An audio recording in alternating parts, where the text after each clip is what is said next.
mesin Kim Plus kurang efektif untuk kemenangan RK Suswono di Jakarta. Ini disampaikan oleh Denny CA yang sebelumnya Suswono menjadi perbincangan publik karena yang disampaikan. Bagaimana menurut kalian, apakah Denny CA ini menjadi bagian dari kemenangan lawan Pramono Anung Rano Karno, atau memang ini yang sebenarnya? Bagaimana menurut kalian? Menurut analisis saya,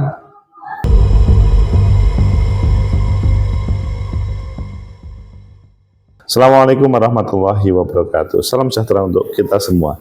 Pecinta masa depan negeri, tegakkan kebenaran, lawan ketidakadilan. Denny CA, ya semua tahu bahwa beliau aktif dalam dunia survei, baik menjadi rekanan dari seorang calon atau memang menampilkan hasil survei untuk kepentingan publik. Kebutuhan survei penting untuk kemenangan.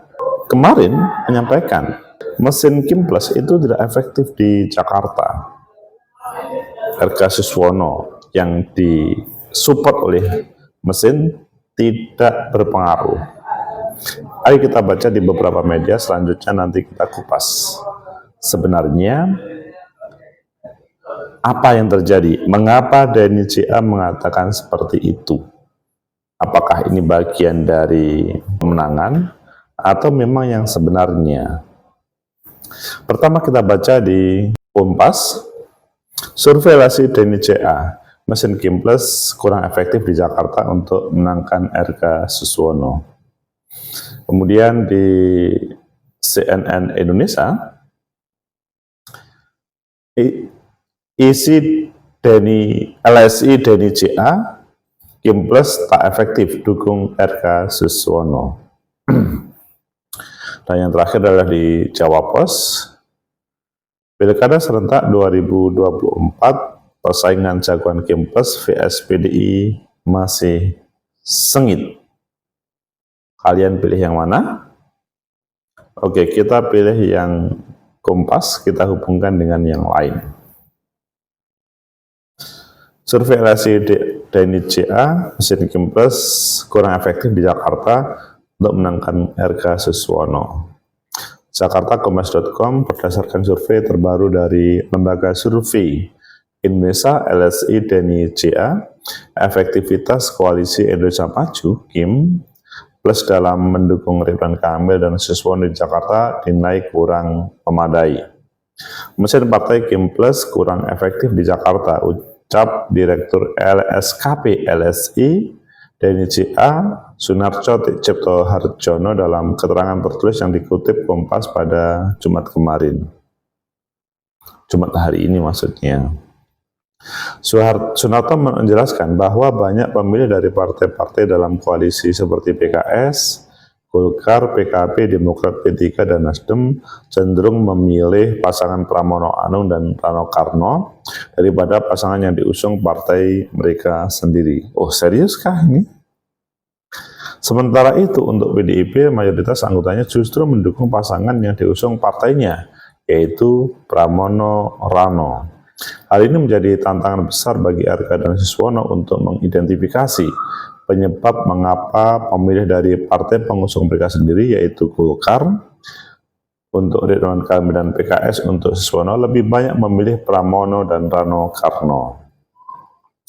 Itu menjadi pekerjaan yang besar bagi Ridwan Kamil Suswono, mengapa pemilih dari partainya pengusungnya Golkar, Ridwan Kamil dan PKS Suswono lebih banyak memilih Pramono. Sebelumnya diberitakan bahwa elektabilitas RK Suswono bersaing ketat dengan Pramono. Berdasarkan survei LSI Denny CA, elektabilitas RK Suswono sampai 37,4%, sementara Pramono di angka 37,1%. Adapun Dharma Pangrekunkun Wardana mendapatkan 4%. Jadi 37,1 sama 37,4%.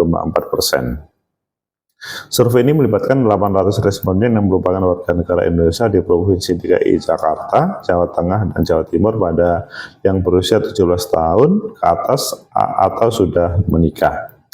Benarkan datanya menggunakan metode multi-stage random sampling dengan margin of error 3,5%, di mana setiap individu dalam populasi memiliki peluang yang sama untuk terpilih. Pengambilan data dilakukan secara tatap muka menggunakan instrumen kuesioner. Pecinta masa depan negeri, tegakkan kebenaran tidak dalam. Itu adalah hasil survei LSI Deni A. Bukan analisis, tetapi hasil survei kepada 800 orang menggunakan multi-stage random sampling. Jadi, ini bukan main-main atau bukan hal yang sederhana. Tapi benarkah itu terjadi? Atau survei itu adalah survei yang benar?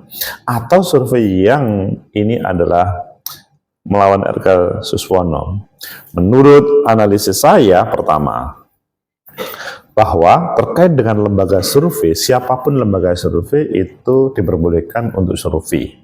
Yang tidak diperbolehkan survei itu adalah 3 hari menjelang coblosan, di hari tenang, itu tidak boleh. Atau maksudnya tidak boleh untuk menampilkan survei, atau sampai sekian jam sesudah coblosan, karena jangan sampai hal itu mempengaruhi terhadap pilihan pemilih. Survei saintifik, tapi proses kampanye itu yang berbeda. Tapi kalau kita hubungkan bahwa ini survei, semua survei dasarnya adalah mereka surveyor turun ke lapangan dan menanyakan. Kalau dalam DNCA ini ada 800 orang warga negara Indonesia yang bertempat di Jakarta, ditanya satu persatu dengan kuesioner, sehingga bisa dikatakan bahwa survei adalah sebuah ukuran sementara. Bisa saja 1 minggu sesudah ini berubah, tetapi pada minggu terakhir dari proses politik yang ada, maka itu hasilnya. Sehingga kita tidak bisa mengatakan ini salah, ini pesanan atau apapun. Pesanan pun boleh, tapi kalau dilakukan dengan survei yang benar, maka pesanan akhirnya tidak akan mengubah terkait dengan apa hasil survei. Kecuali memang lembaga survei itu adalah tidak kredibel, akhirnya menyampaikan hasil survei berdasarkan pesanan, ini membahayakan.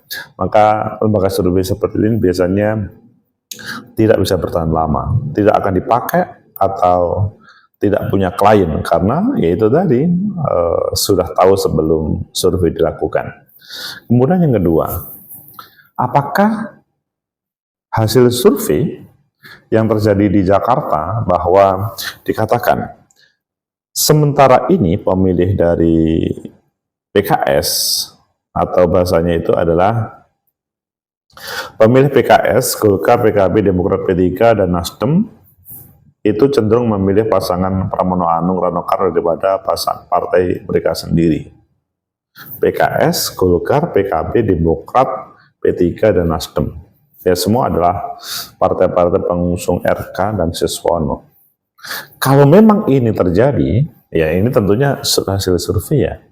Kalau ini memang terjadi, maka RK Suswono mempunyai tugas dan tanggung jawab untuk bagaimana mengembalikan hal ini. Memang masih ada waktu sih untuk menuju ke sana. Nanti tim RK Suswono juga boleh membuat survei yang sama, tetapi syaratnya adalah menampilkan survei yang benar sehingga kredibel, sehingga tidak semacam hanya main-main angka, tapi sebetulnya di dalam faktanya itu kemudian tidak terjadi. Itu bahaya sekali kalau itu dilakukan. Sehingga produk survei dari LSI Deni A bahwa pemilih PKS, Golkar, PKB, Demokrat, P3, dan Nasdem itu lebih cenderung memilih Pramono Rano Karno, diterima saja untuk sementara. Tetapi ini sebagai cambukan bagi RK Suswono untuk bagaimana mengembalikan suara-suara mereka. Ya, kita pahami ada konflik dalam proses memutuskan siapa calon. Tetapi masih ada waktu antara elit di partai dengan pemilih pada waktu pemilu 2024. Sehingga penjelasan tentang RK Suswono ketika memilih, maksudnya diusung oleh PKS, Golkar, PKB, Demokrat, P3, dan Nasdem, itu akan bisa diterima selama penjelasan secara rasional menguntungkan kepada partainya. Tetapi kalau tidak, maka akan hasil survei yang disampaikan LSI dan NCA ini semakin menguat. Ya, sekali lagi, survei adalah saintifik, tidak boleh dikatakan salah, tapi bagaimana itu sebagai lecutan untuk bekerja para calon dan tim tersebut. Kemudian yang selanjutnya, analisis yang ketiga, bahwa dalam proses politik 37,4% itu adalah RK Suswono, 37,1% itu adalah pendukung Pramono Rano Karno. Selisih tipis, 37,1 sama 37,4. Selisih sangat tipis.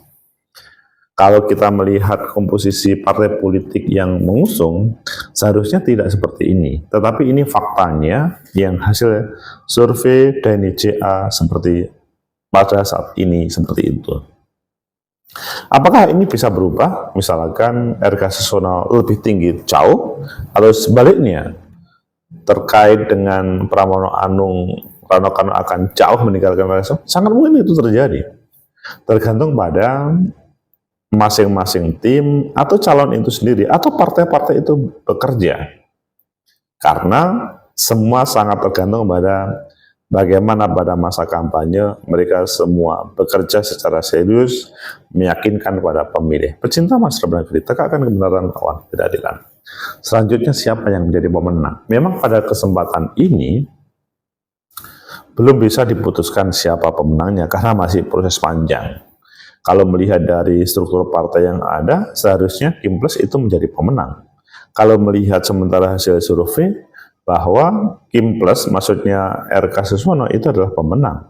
Tetapi kalau melihat dari percepatan pemilih, maksudnya penambahan pemilih sampai Pramono Anung Rano Karno 37,1%, mendekati 37,4% pemilihnya untuk RK Suswono, maka ini membahayakan karena masih pada waktu. Seandainya RK Suswono dan tim agak lengah terkait dengan hal ini. Kemudian juga akan membahayakan kalau pada kesempatan ini Pramono Anung sama Rano Karno bisa meyakinkan lebih karena pemilih-pemilih yang ada dari partai-partai PKS, Golkar, P3, PKB, Nasdem. Hasil survei mengarah kepada memilih bukan RK Suswono. Ini kalau lebih diyakinkan akan lebih bahaya lagi untuk RK Suswono. Sehingga kita menunggu saja perkembangan bagaimana RK Suswono, Pramono Anung Rano Karno itu berjuang untuk meraih kemenangan. Adapun Pangrekun, Adarma Pangrekun Kun Wardana yang mendapatkan 4%, ini adalah sebuah hiburan saja. Karena kemarin awalnya hadirnya seakan-akan by design untuk ya seakan-akan ada lawan, tapi nggak tahunya Mahkamah Konstitusi membuat sebuah keputusan 7% pun bisa menampilkan calon sehingga Pramono Anung Rano Karno muncul. Pecinta masyarakat negeri, tegakkan kebenaran lawan ketidakadilan.